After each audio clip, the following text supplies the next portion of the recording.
एक महीना व्यतीत हो गया और उस पर्वत की गुफा से एक रक्त की धार निकली।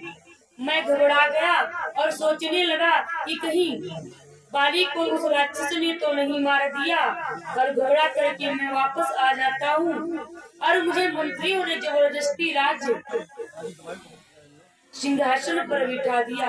और जब बाली उधर से वापस आया, बड़ी ही क्रोध में मुझे लात मार करके सिंहासन से दूर कर दिया और तब से मैं इसी पर्वत पर निवास करता हूँ। अब भगवान बाली के साथ कहा कि ठीक है, मैं अवश्य बाली का वध करूंगा। तो उन्होंने कहा कि आप ये बताइए कि बाली का वध कर सकोगे कि नहीं। कहा क्यों नहीं। कहा ये 7 ताड़ के वृक्षों का जो वेदन करेगा और ये मायासुर की अस्थियां हैं, इन अस्थियों को जो यहाँ से हटा देगा वही बाली का वध कर सकेगा। भगवान ने दोनों काम सिद्ध कर दिए। एक बार से 7 ताड़ के वृक्षों का छेदन किया, मायासुर की अस्थियों को हटा दिया। बाली सुग्रीव महाराज समझ जाते हैं। इधर छिप करके भगवान ने बाली का संहार किया। सुग्रीव को राज्य प्राप्त हुआ। धीरे धीरे समय व्यतीत होता गया। भगवान का काम भूल गए महाराज सुग्रीव। इधर जब लक्ष्मण जी क्रोध में आए, जब लक्ष्मण जी का क्रोध देखा, तब हनुमान जी और तारा उन्हें शांत करवाते हैं। हनुमान जी महाराज चारों दिशाओं में निमंत्रण भिजवाया।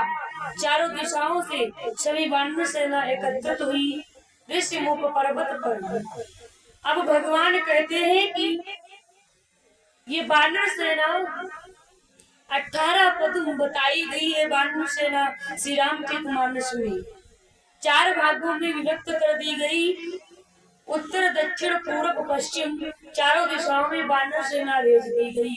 एक जो दक्षिण की तरफ वानर दल जाता है, उसमें हनुमान जी महाराज, सुग्रीव जी महाराज, वो जामवंत, नर नील द्विविध मयंक बड़े बड़े योद्धा उसमें विद्यमान है। क्योंकि रावण जो था माँ जानकी को दक्षिण की तरफ ले गया था, इसीलिए वो सारी वानर सेना दक्षिण की तरफ गई और ढूंढते ढूंढते जंगल नगर बस्तियों को पार करते हुए सागर तट पर आ पहुंची।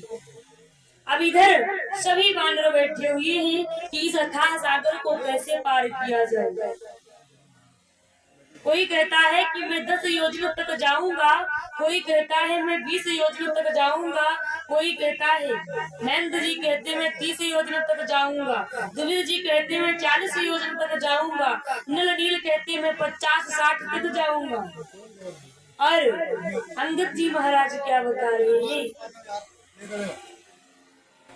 अंगद कहाई जाऊं मैं पारा,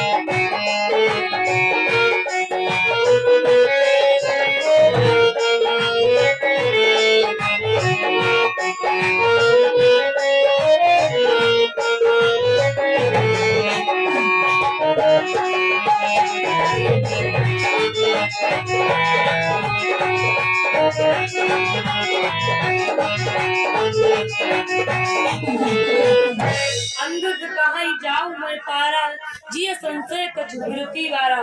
सभी वानर आश्चर्यचकित हो गए कि तुम पार जा सकते हो, पर तुम्हें वापस आने में क्या कठिनाई है। तो अंगद जी महाराज कहते हैं कि मुझे वापस आने में कठिनाई है, मैं सारा काम सिद्ध कर सकता हूँ, इसमें लेश मात्र का भी संदेह नहीं है।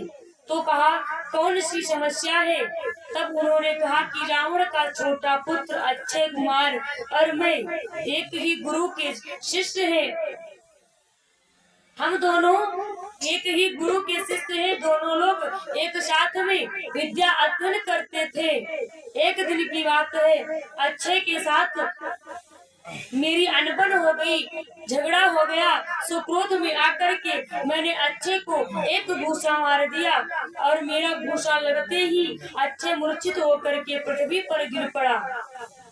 अब वो रोते हुए गुरुदेव के पास पहुंचा, हाथ जोड़ करके कहा कि अंगद ने आज मुझे इतनी जोर से गुस्सा मारा है कि मैं मूर्छित होकर के पृथ्वी पर गिर पड़ा। गुरुदेव ने अंगद को बुलवाया और कहा, क्यों अंगद आपने ऐसा किया, ये उचित नहीं है और मैं तुम्हें ये श्राप देता हूँ कि आज के बाद जब तुम अच्छे से टकराओगे, उससे युद्ध करोगे या लड़ाई करोगे तो उसके हाथों से तुम्हारी मृत्यु हो जाएगी। इसीलिए हनुमान जी महाराज जब रावण की वाटिका में, फल की वाटिका में जब प्रवेश किया, अशोक वाटिका में, तो जब रावण ने अक्षय को भेजा तो हनुमान जी महाराज एक घूसे से ही उसका वध कर दिया कि कहीं अंगद जी आए और आते ही अगर अक्षय की भेंट हो गई और युद्ध में तो मारे जाएंगे अंगद जी। इसीलिए उन्होंने अंगद का रास्ता सबसे पहले साफ कर दिया। यही संशय है, अंगद कहाँ जाऊं मैं पारा, जी संशय कछु फिरती बारा। अब तो जामवंत जी बैठे हुए हैं और कहा कि जब मैं युवा अवस्था में था उस समय भगवान वामन ने अपना विराट रूप बना करके जब महाराज बलि को छुड़ा, उस समय उस विराट रूप की मैं 2 घड़ी में 7 प्रदक्षिणाएं की थी समस्त ब्रह्मांड की। इतना बल था मेरे अंदर, पर मैं अब बूढ़ा हो गया, इसीलिए मुझसे अब कोई काम नहीं चलता है।